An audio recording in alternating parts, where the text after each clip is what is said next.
বিসমিল্লাহির রহমানির রহিম। প্রিয় শ্রোতারা, আজ আমরা কথা বলবো এমন এক ঘটনার সম্পর্কে যা এখনো ঘটেনি, কিন্তু ভবিষ্যতে নিশ্চিতভাবেই ঘটবে। আর সেটি হলো দাজ্জালের আবির্ভাব। এখন আমাদের মনে প্রশ্ন জাগতে পারে যে দাজ্জাল কে? রাসূলুল্লাহ সাল্লাল্লাহু আলাইহি ওয়াসাল্লাম এর হাদিসের বর্ণনা মতে মানব ইতিহাসে যা যা ফিতনা হিসাবে ঘটবে, এবং এই ফিতনাটি সর্বোচ্চ ফিতনা বা সবচেয়ে বড় ফিতনা হিসাবে হাদিসে বর্ণিত হয়েছে। দাজ্জাল একজন মানুষ, কিন্তু সে হবে পৃথিবীর সবচেয়ে বড় প্রতারক। দাজ্জালের চেহারার বর্ণনা হাদিসে বর্ণিত, তার এক চোখ অন্ধ, আরেক চোখ অদ্ভুতভাবে বেরিয়ে থাকবে, তার কপালে লেখা থাকবে কাফের। আর এই লেখাটি শুধুমাত্র মুমিনরা দেখেই চিনতে পারবে। কিভাবে সে মানুষকে প্রতারণা করবে, এই বিষয়ে দাজ্জাল মানুষকে এমন সব কাজ করে দেখাবে যা দেখে অনেকে ভাববেন এটা মানুষের কাজ হতেই পারে না। সে বৃষ্টি নামাবে, শুকনো জমি সবুজ করে দেবে, খাদ্য এনে দেবে, এমনকি মৃত মানুষকে জীবিত করেও দেখাবে। এসব হবে শয়তানের সাহায্যে, মানুষকে ভুল পথে পরিচালিত করার জন্য। আর মানুষ ভাববে এত ক্ষমতা তো শুধুমাত্র ঈশ্বরেরই থাকতে পারে, আর এটাই হবে সবচেয়ে বড় ভ্রান্তি, তার সবচেয়ে বিপজ্জনক দাবি।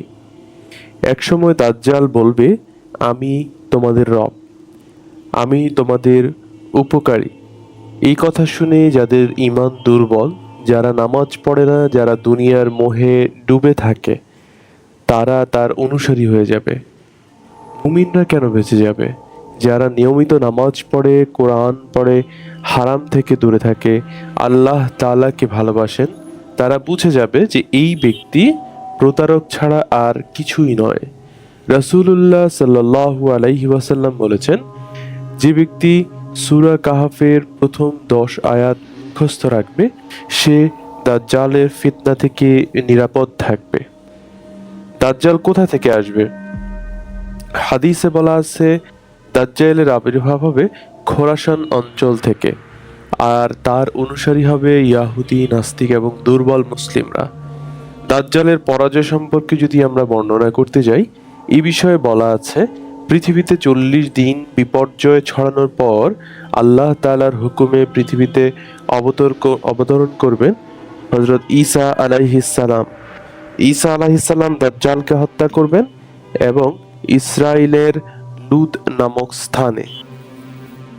এভাবেই শেষ হবে মানবজাতির সবচেয়ে বড় প্রতারণার যুগ। সর্বশেষ যে কথাগুলো বলতে চাই, বন্ধুরা, দাজ্জালের আবির্ভাব ভবিষ্যতে ঘটবে, এতে কোনো সন্দেহ নেই, কিন্তু সেদিন আমাদের ঈমানই হবে সবচেয়ে বড় শক্তি।